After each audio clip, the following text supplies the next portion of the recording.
Hi, Craig. Hey Elspeth, how are you this afternoon? Good, thank you. It's morning for us here in the UK and afternoon for you in Australia. Yes, and thank you for taking the time to talk to me. Yeah, Looking no, forward thank you. to That's it. great.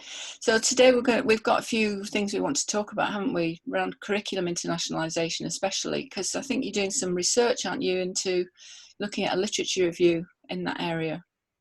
That's right. So I'm working with some colleagues and we're looking at 215 papers from 1995 to 2019, December 2019.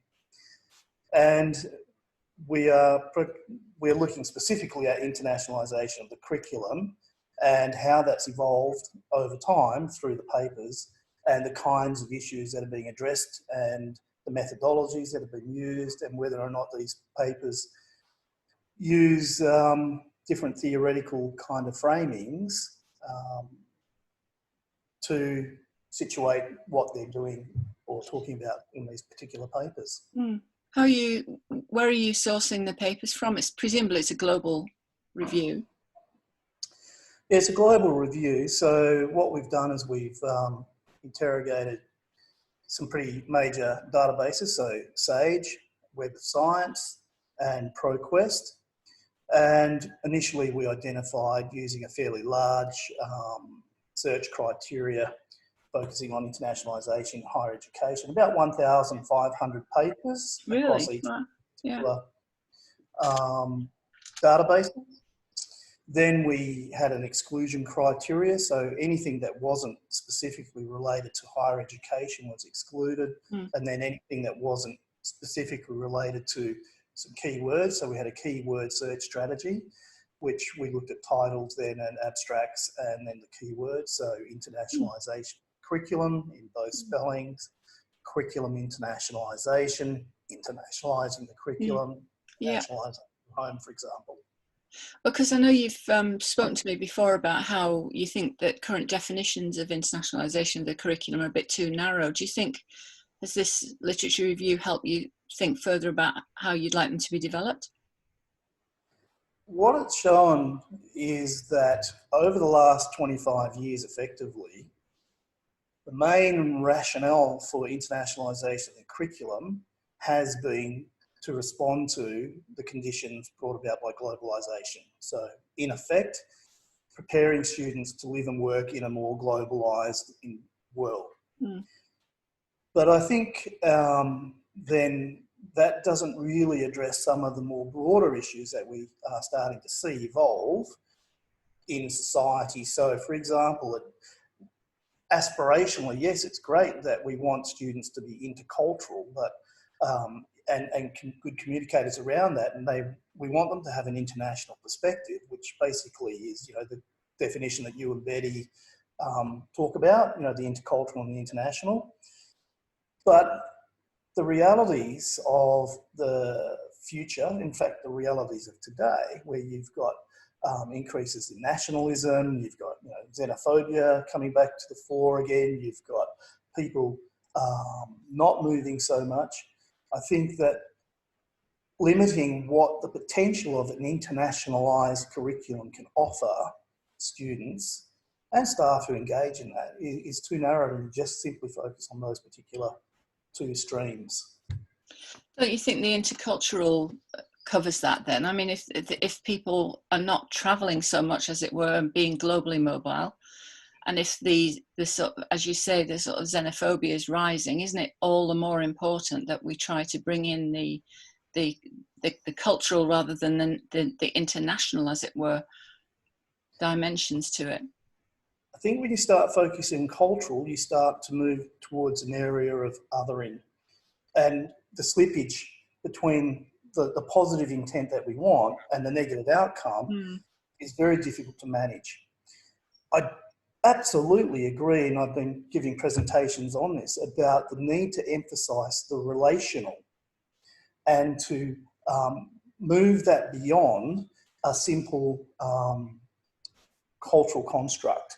So, for example, I've been doing a number of presentations, you were at one at Boston there, where I used Martin Buber to talk about how we can see others. So within the current environment, what basically, and I hate to talk about it in these terms, but neoliberalism has a way of dividing people into individual units.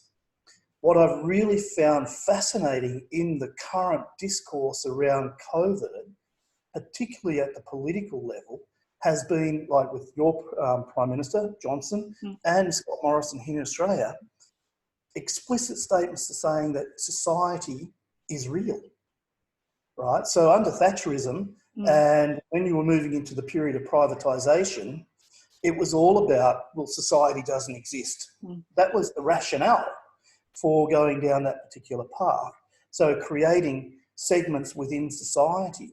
What we're finding now is that if we want to preserve social cohesion and preserve what we have, worked many years since, the devastation of World War II to bring back together, is a different kind of philosophy, a different mentality. And if you focus simply on the cultural, then I think it's too narrow. We need to be able to have our students who are flexible in their cognitive, adaptive, agile, and so on, for an environment that's going to shift again very soon to having to respond not to a crisis of a virus, but to a crisis caused by issues associated with climate change. And in some respects, the whole endeavour, the whole internationalisation endeavour is kind of a drive against that otherisation, and it's an attempt to be positive, I suppose, and perhaps we're all guilty of over-optimistic views of it. So I wonder whether you're perhaps thinking in more realistic terms than those of us who try to propose it as a way forward. I'm a pragmatist and I'm also a cynic. So basically, that's what our training causes us to become over time, I think. But the pragmatic realities of the situations we're encountering today and the potential situations of tomorrow are really, encapsulated in that idea of the wicked problem. And I absolutely agree that we need to be aspirational. And that's why I talk about Buber again. I'll come back to Buber and Martin Bloch with, notions of hope and so on. But that's got to be grounded in a reality that can be realised. And it's also got to accord human nature too, that natural inclination to become tribal in times of crises and so on. So the values and the aspirational kind of goals of an internationalised curriculum, I think are really, really important and still as relevant today as they were when they were first, proposed way back when, and, particularly around, say, the middle of the 90s and so on, where there's a lot of emphasis around that. What needs to change is the language. It needs to adapt a broader, as I've already said, range than it currently does, with the narrow focus on those two perspectives. And because I think the other day when we were chatting the other day, and you talked about how all of this is going to be kind of turned upside down when we get mass migration as a result of climate change and that kind of thing. So yeah, I suppose I'm still on the optimistic end of things, but it's maybe time to think differently about that. Okay. Well, there will be those that say we couldn't. This is unprecedented. This situation. Well, my Prime Minister says that every second time he makes a speech, this is unprecedented. Well, actually, no, it's not unprecedented. We've had many plagues around the world, right? The impact on modern society, the society to which we've grown quite accustomed, yes, it's unprecedented. But it wasn't unforeseen. Who's been talking about the need to prepare for this kind of eventuality for many, many years? Scientists have been talking about, the unstoppable effect now of 2 degrees of warming, for example. So this is going to have major impacts on food security, water security. We're starting to see this now, we're starting to see migrations of people. So the Syrian conflict, at that core of that and the rise of ISIS, for example, was drought. So to say that things are going to be rosy in the future, I think, is not being really honest about where things are going. So that's the pragmatism I think you need there.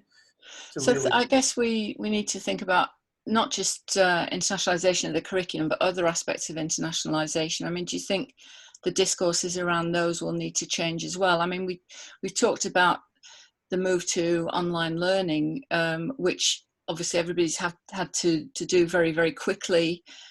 For many people without much experience and certainly without much training on how to deliver effectively online. I mean, all of these things, and obviously there's completely separate issues for people who are involved in international student recruitment and so on. So maybe the neoliberalism discourse might actually be reduced because we need to focus much more on what's going on at home, as it were. There will be certainly, at least temporarily, there will be less student mobility, there'll be less, there'll be fewer students travelling to other countries to study full degree programmes and so on. I don't think that will necessarily be the new reality because of the way people, you know, eventually people will get over this and it will be until the next crisis. But I do have concerns about people who are being asked to suddenly deliver content and interesting experiences for the students online when they've not had appropriate training for it, because everybody's just been thrust into it. I don't know if you've got any views on that. Look, I absolutely agree. You know, the quality of the educational experience is really important, and because of the outcomes of that, you know, experience. So you want the best for your students, absolutely. You want them to perform as best they can. So yes, you know, much of the research on online learning, for example, I think is largely, again, it's about advocating, and in some ways it's kind of normative as well. But we really haven't had a situation like this particular one where you've got mass online learning suddenly happening, and there will be positive outcomes with this. It will change some of the ways in which universities, you know, and schools deliver education. It will in some ways reach a broader audience, so it's borderless. It's not necessarily, you know, confined by hard borders. So, well, except MOOCs are supposed to change the nature of education, and they clearly haven't. You know, so I just wonder whether, you know, the human nature is to want to be with other people effectively, isn't it? And well, for many people, that's how we behave. And you know, so this is what makes me think that, in the same way that MOOCs didn't change the world, that I think there may be more online learning going on after the end of this crisis, but I'm not sure it's not going to be the end of, you know, face-to-face classes and so on. And especially those poor parents who are sitting at home with their, you know, 6-year-olds trying to be teacher, parent, carer and work from home. I mean, you know, it's very, very difficult at the moment to see how they will be anything other than relieved to get their kids back at school, you know. Well, I absolutely agree with you. But it does provide, you know, access where perhaps access hasn't been available before. But it's not truly, you know, equitable. There are many people who don't have access. Even here in Australia, one of the issues that's being raised at the moment is the issue of access, and then the access issue is compounded by the way in which you network to, you know, to be able to engage with that. So bandwidth, all that sort of again, practical dimension of that. And I absolutely agree with you too, Els, because I think that one of the big challenges that we have, and particularly, you know, in my school, we have 5,000 students in the School of Education. 90% of those are online. The big challenge is, how do you engage them in learning in an online learning environment? You know, so my experience, for example, in the units that I coordinate, is that you can host collaborate sessions, so those online learning sessions, but it's very difficult to get the students to come into that particular space. And then to facilitate the kind of interactions that you might have, say, in an actual face-to-face learning environment. And going back to the first points you were making, it's also reducing the potential for connections between people and across cultures that we focus our work on in terms of internationalisation at home and internationalisation of the curriculum, you know. So it's by not bringing people together, it reduces some potential anyway for that. So, you know, the idea of the collaborative online international learning might become even more important in a way if we're having to do it online rather than in the classroom. But well, yeah, I'll agree and disagree there, because there's lots of potential to do what you said, but as you know from the research that we've seen, you know, and the work that people like Sophie, Arkoudis and others have done, right, on domestic and international student interactions, you can get them in the same space. And again, the challenge is how do you get them to interact in a meaningful way that has a longitudinal dimension to that, other than simply being short term. And a lot of the problems, and this comes back to the relational that I started talking about before, Elspeth, is so much of what we do in higher education and in our local context, it's all transactional. So a lot of the learning spaces and the assessments, for example, are setting students up into these transactional kind of arrangements. So that, I think, impedes the possibilities of seeing someone, and again, I'll use Buber. So Buber talks about there are two basic orientations, as I've mentioned before. There's the I, thou, or the I, you, where you look to see the other person, or there's the I, it. And he talks about the nature of the interaction being differentiated by dialogue and monologue. So we've got an I-it transactional relationship going on here, or interaction rather than relationship. What happens is the people are, in effect, communicating in a series of monologues. And they're not necessarily dialoguing. So you then think about that in the context of learning, and that transactionalism that goes on there. And it's multi-layered with the promise of employment and various other things that kind of more meta level. And then, in the interaction space, it's about, grades and performance overall. And there are those who can, transcend that and become friends. I've got a PhD student at the moment in Japan looking at intercultural relationship development, between domestic and international students, and that transition from no agency, where students are not taking those opportunities, to where they actually demonstrate, a cosmopolitan agency, difficult to facilitate in both environments, online and not. But I do think that the there's a book coming up in my series by David Killick and Monica Foster about relationship theory, and links with across cultures and across all of the things that we've been talking about in a way. So I'm looking forward to I've read the first few chapters so far. It's really, really interesting. So I'm sure you'll enjoy that. Anyway, it's been great to talk to you today, Craig, and we've covered some really interesting stuff there. So thanks very much for taking the time to speak to me. You're very welcome, and thank you for the invitation.